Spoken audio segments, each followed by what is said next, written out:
I can't think of anything better than NCFCA competitive speech and debate to prepare someone to thrive in a college classroom.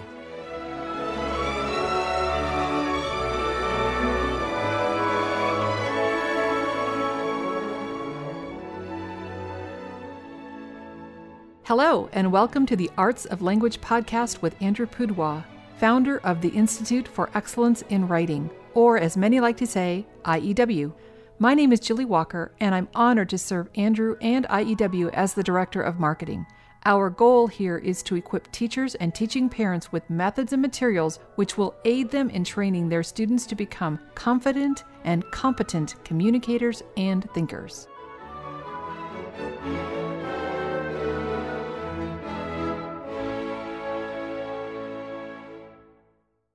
Well, hello everyone, and hello to you, Andrew. Good to be here for another podcast. Yes, and today we're Skyping in a guest. It's the first time we've Skyped in a guest. We've had a guest on occasion. Do you want to introduce our guest? Sure. Yes, my good friend Teresa Hudson, president of the NCFCA, the National Christian Forensics and Communication Association, which is an organization that supports homeschool speech and debate all over the nation. And I have known Teresa for years. She is one of my favorite people to hang out with. And I'm actually quite sad that I don't have any children at the age where they can be competing in debate tournaments. And so I really have to contrive excuses to go and see Teresa and go to a tournament. But we have had the great privilege of working together on this product we want to introduce to our listeners today. And so, Teresa, I'm so glad you could join us and tell us a little bit about how we came to do this project and the curriculum and who it's going to be for and how it's going to bless so many families. So welcome. Thank you. I'm very excited to be here chatting about my favorite things. You and I were talking about this just, I think, years ago. How do you best support families that want to get involved with speech, with competitive speech, and then by extension debate?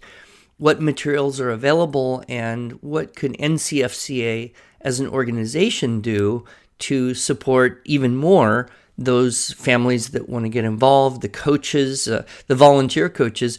A little bit of my history, I think I told you this, but I was living in California. It was about the year 2001, if my memory is correct.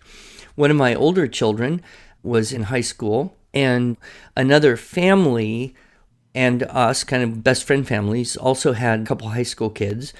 And I don't know how we came across it, but we came across this idea of homeschool speech and debate tournament and starting a club and joining a club. And we looked for a club, and the closest club was 90 miles one way. And we thought, that we just can't do that every week. And so I guess we'll have to do it. So this other mom and myself, we just dove in and said, we're going to start a speech and debate club here in San Luis Obispo, California, going where angels perhaps fear to tread, not aware of our ignorance yet. And it was a great adventure. We got Christy Shipe's book, Introduction to Argumentation Debate. I had done Toastmasters myself as a younger man, and of course was working in kind of as a professional seminar leader and public speaker. So I thought I knew something. So we just put our little tiny 2 and 2 together and got our first club had 4 people, 4 teenagers. And we went to our first tournament, and I just remember thinking, oh my, there is such a gap between where we are and where some of those kids are. However are we going to get there? But we did, and I have always wished, kind of after the fact, that we had had some better materials to teach with, because we were really redesigning the wheel, and that was back in the pioneer days, it seems. I love the attitude of we'll just do it. I started about the same time with NCFCA that you did on the other side of the country, and the same thing basically happened. We were introduced to the concept of doing speech and debate training with our children. We got really excited, looked around. There was nobody in our area that was doing this, and we didn't hesitate. And we just said, well, okay, then we'll do it. And that's how we started. I think that's how most people started back in early 2000s. So I'm glad you did. You asked me how we decided to get here with the curriculum. NCFCA, as you know, has historically been an organization dedicated to running tournaments. That's what we did. We gave opportunity to practice the skills that are inherent in speech and debate by competing, by having an opportunity for the children to compete. Competition does a couple of things. As you know, it provides opportunity to sharpen skills, and it provides the motivation to learn those skills. So that was a good thing. We gave the students an opportunity to come together and practice what they had been working on in their clubs and in their homes, and that was great. It fit our goal, our mission of NCFCA, which is to train Christian young people to think critically and articulate graciously and effectively so that they're prepared to address life issues from a biblical worldview in a manner that glorifies God. That worked for a while, but as time went on, we realized that in order to be able to hone the proper skills in competition, students and parents needed instruction in how to develop a presentation or develop a debate case. And that's when we began to turn our attention to providing great material, like you said, Andrew. So that's how we got where we are today with this curriculum. So where we are today, of course, is we are announcing the launch of NCFCA's speech curriculum, and we have 3 different resources.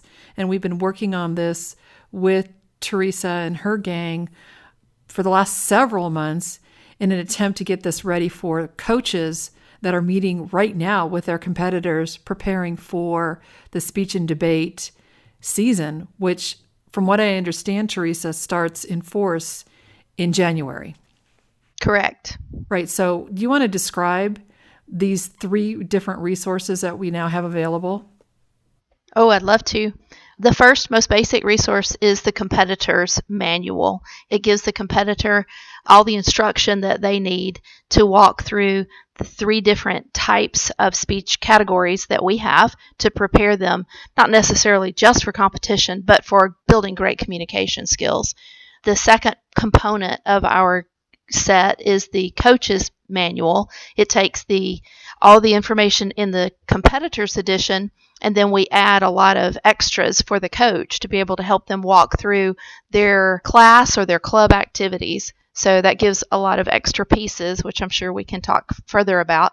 And then the last element is the parent manual. The parent guide is a smaller book that basically gives an overview of what each competitor's lesson is for the week, how the parent can help the student prepare for class or for club, and walk them through those pieces without them having to learn everything that's in the larger curriculum.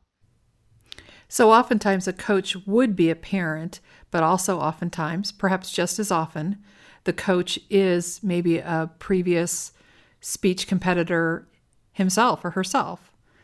Right.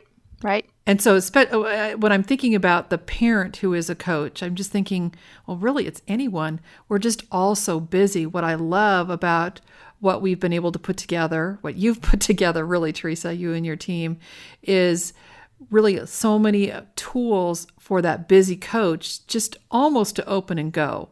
Show up to club and say, okay, today we're going to talk about, it looks like 11 different types of speeches that are a part of this curriculum. Right.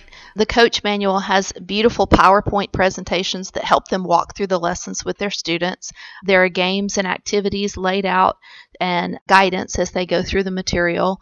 There are fabulous worksheets that the students will be able to fill out that'll help them figure out what their topic should be or how to approach their topic, and then instructions for the coach about how to walk through that and how to help the students develop their pieces based off their material.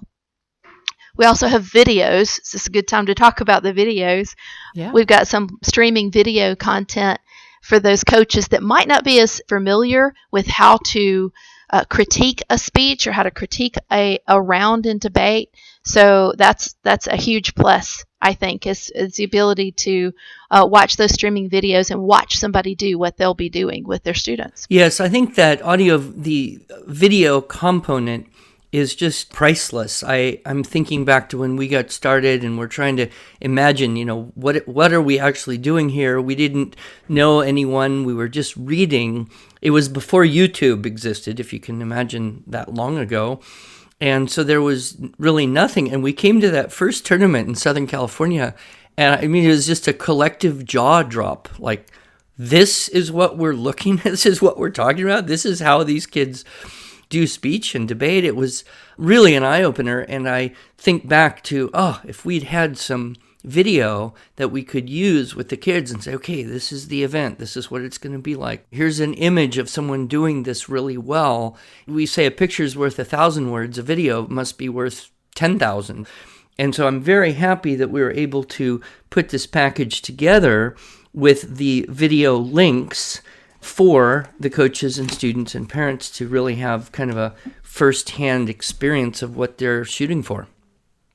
What I love about what you just described, Andrew, is I think of putting myself in the skin of a 13-year-old and just thinking, I'm going to show up and talk in front of people. Forget it. No way. But to give them a better feel that they know what it looks like, that they know what it sounds like, can take away some, perhaps not all, of the angst that they might be feeling. Yeah.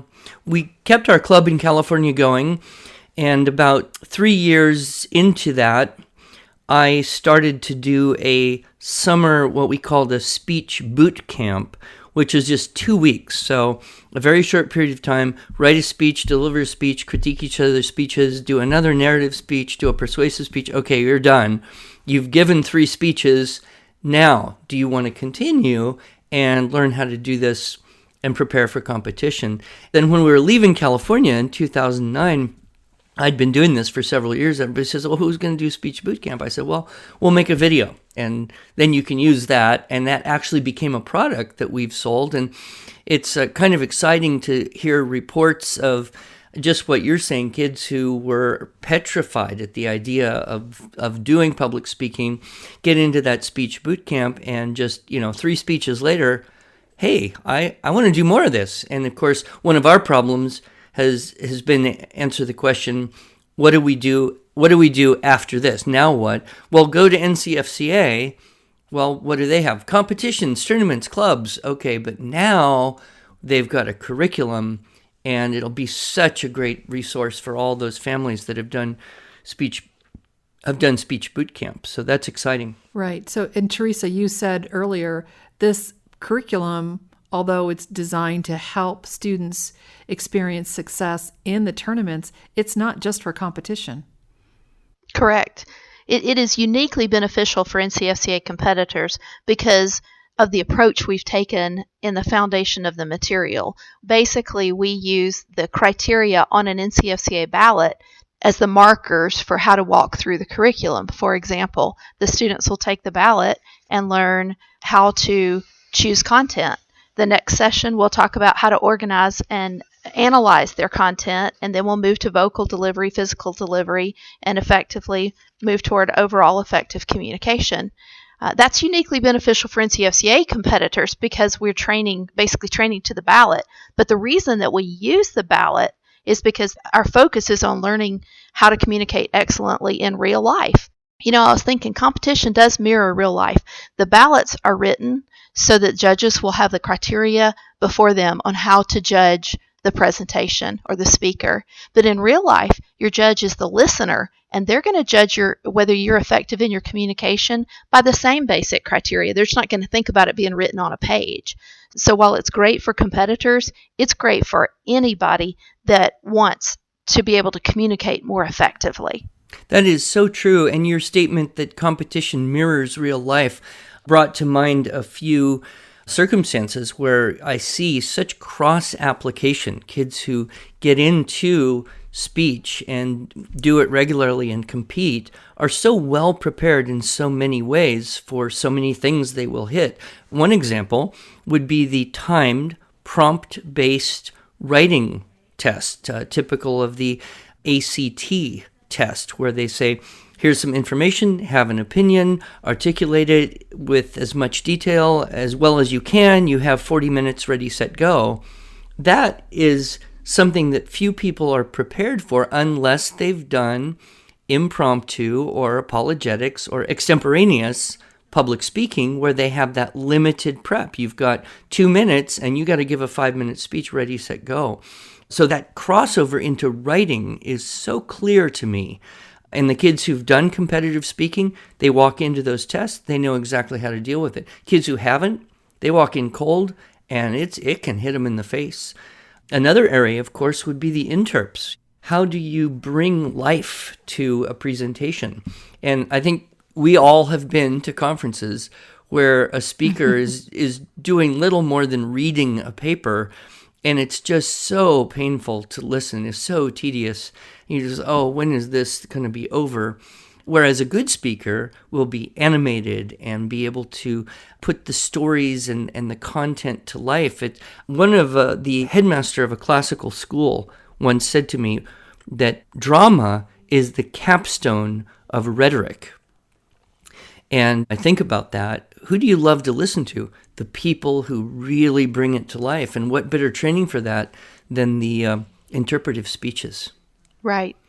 We try to get students that come in. Some people are drawn to NCFCA because they want to debate. Some people are drawn to NCFCA because they just want to do the speeches. We try really hard to help students understand how to cross-apply those skills and how both of them are necessary to become well-rounded. The debaters really need to tackle some of the speech categories to do exactly what you described, Andrew, to get them a little bit out of their box and more comfortable really relating instead of just standing up and reading their debate case and rattling off their research. They need to know how to interact with their listener better, so they benefit from doing those interpretive events or writing a platform speech. Speakers that know how to memorize a piece, but they don't know how to research effectively, how to think critically about what they're doing, they lack as well. So we try to really get those students to cross-apply those skills and become a better, more well-rounded communicator. If a student knows what is right, that's great. If they can think well and they can think critically, but they don't know how to effectively communicate what they know, then it's wasted. And so we try really hard to get those students prepared to be able to do both things, think well, and then articulate graciously. And when you look at what is needed in the real world, the workforce, we have all this buzzword of schools trying to be college and career readiness. What does that mean? Well, honestly, I can't think of anything better than NCFCA competitive speech and debate to prepare someone to thrive in a college classroom where they have to perhaps defend a position in front of peers or to a professor, how to move into the real world, whether it's something involving sales or teaching or presentations externally or internally. The things you have enumerated, how to think, how to communicate, how to evaluate, those are the soft skills that the businesses and organizations that have to hire high school and college graduates, those are the things they really, really want. They can train people on technical skills, but those soft skills need to be developed as an aptitude in the earlier high school years. I was thinking, Teresa, when you were saying some kids are drawn to speech, some kids are drawn to debate, I'm wondering if most of the students are actually drawn to hanging out with their friends. I understand that the speech and debate community is quite a hoot. I've never heard it described exactly like that, but yes, I would agree with you. It is incredible fun for the students. They are drawn to spending time with one another. They are drawn to the competition part. It's fun to win. It's fun to get in there and practice something that you feel competent with. It's fun to compare notes with students across the country. It's fun to dress up. I mean, most students are not going to, at least at first, are not going to admit that they really like wearing professional attire. But when I've heard students say, I'm most comfortable in a suit after they finished competing, it's fun to do those things, and it's fun to travel. And NCFCA competition offers all of those not necessarily academic benefits. One way I will describe that to parents when I'm out at conventions and talking about the value of it, I'll say it is the ultimate youth group. You have youth groups at church and you have various things, and often you feel like these kids are sinking down to the lowest common level, the lowest common denominator of vocabulary and intellect and attitude and dress. But at a speech and debate tournament, it's the opposite. Everyone is striving to emulate those who win, the articulate, intelligent, polite, prayerful, sharp. It's the ultimate social environment for a homeschool student, in my view. And of course, and maybe you've done something like this, Teresa. Have you ever done a poll of NCFCA grads and said, of all the things you did in high school, what was the most valuable thing? Because if I've done an informal poll, it's 90 some, maybe 100% of kids say, yeah, by far, speech and debate was the best thing I did in high school to prepare me for what I'm doing now. Second to, of course, taking IEW writing classes. Absolutely. Of course, of course. Well, of course. and actually speaking to that, Andrew, when I hear the two of you talk about the value of speech and debate, I hear you say communicate and think. And of course, that's what we're here doing at IEW as well, which is why this is really a marriage made in heaven to work with NCFCA and IEW together. Thank you. I definitely feel that way. I mentioned that the speech season starts in January. Can you describe what a calendar might look like for an NCFCA competitor? Sure. NCFCA qualifying speech season starts in January, as you mentioned, and goes through April. At the end of April is when each region, we have 10 regions across the country that compete within their region. At the end of April, they have a regional championship. So the students that have done well all season at the tournaments in their region can get to attend their regional championship. And then the students that do quite well there get an invitation to the national championship. And that's in June this year. I think the week of the 10th, 11th, something. I don't have the date right in front of me, but it's on our website if you want to go look. And that will be this year at the University of Northwestern St. Paul in St. Paul, Minnesota. Nice. Yeah. Also, Teresa, last time we talked, you were telling me a bit about the one-day NCFCA, a new program, new opportunities for not quite a whole tournament type of commitment. Could you tell us a little bit about that? Oh, I'd love to. I'm so excited about One Day NCFCA. NCFCA traditionally has meant that competitors will prepare all through the fall and then they'll go to tournaments in the spring. They'll continue to learn and continue to tweak and refine their speeches and their debate cases all through the spring. But a tournament experience is quite a commitment to some people. It's usually a 3-day long event. We have a student could go, if they went to everything that was available to them in the spring, can go to 7 or 8 tournaments in the spring. So that takes quite a chunk. You don't have to, but you can. And students get really excited and they want to go to more and more things. But we realize that sometimes that's just not doable for a family to take that big of a chunk and commit that big of a chunk of time and resources. So we don't want that to stop families from being able to invest in their students' education when it comes to communication skills. So we've developed a program called One Day NCFCA that does exactly that. We provide an opportunity outside of the serious competition that are just one-day short events that anybody can have. If you have a classical conversations class that is doing speech, you could use our curriculum and you could have a one-day NCFCA event where you use our ballots. We'll help you walk through how to hold the event, and your students get an opportunity to dress up, present well, get feedback on the ballot, get a little bit of taste of what that competition feels like, but without a huge commitment that your families may not be ready to make. So that is available to clubs that are practicing for NCFCA competition in the spring. That option is available to homeschool co-ops that are just doing a speech class, classical conversations. Andrew, you could even decide that you just want to present an opportunity for the folks in your area to come and practice their communication skills, get feedback on some ballots, and have it at your home. It is totally up to you. It is an opportunity for folks to just get their feet wet without feeling like they have to commit more than the resources or time that they may have available. That's great. And I found the link so easily. Your beautiful new website. I just went to ncfca.org, what we do, and just scroll right down. There's One Day NCFCA, and it comes up with information, participation, hosting resources. This is very easy to find, and I would encourage anyone who's even got the slightest little interest in doing something like this, just put your big toe in the water, go to ncfca.org and check out this one-day thing.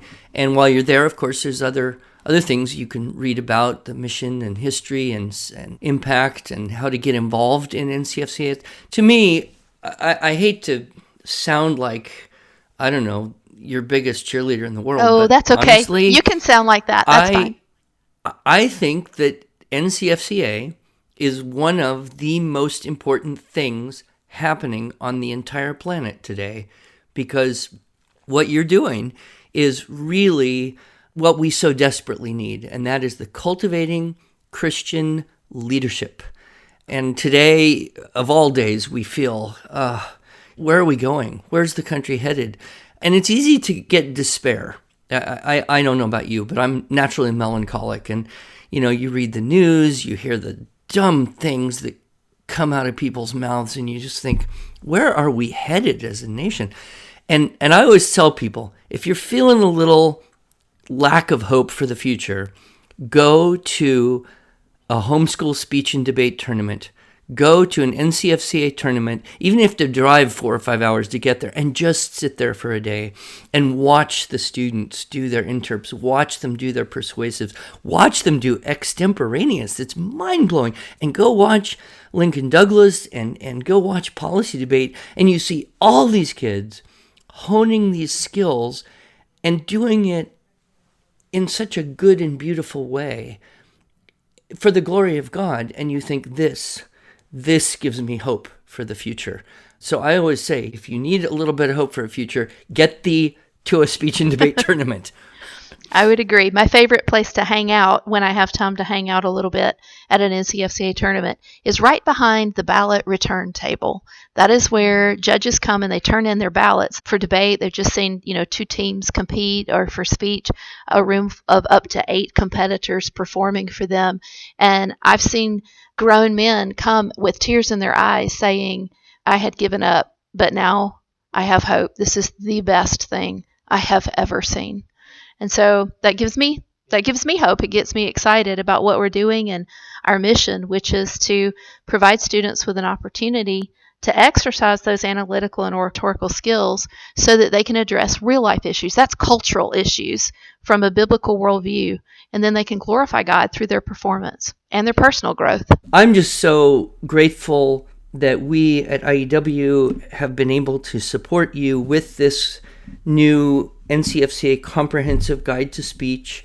It's a beautiful package: the competitor's handbook, the coach's manual, the parent's guide, the downloadable resources, and then of course the streaming video. There's really nothing this comprehensive out there. There's little booklets and people saying, here's something to help you do competitive speech, but this, I think, is just going to unlock for so many people the potential of getting involved and feeling more successful sooner. So I just thank you, Teresa, for the privilege of supporting your organization and your whole team in allowing us to be a part of the publishing of this. Well, thank you. So if you don't mind, I'd like to end with an invitation, Teresa. Does your speech tournaments, do you wind up with the champion, the top speech person? We do. At the end of national competition, we have a national champion. So do you think we could invite your champion to a podcast in June? That would be fabulous. I would love to do that. That way we can show off a little bit, perhaps, what it's like to be a winsome and powerful communicator. Well, thank you for that opportunity. We'll look forward to that. Well, thank you for allowing us to partner with you in this journey. God bless you. Bless you. Thanks for the time. God bless you all.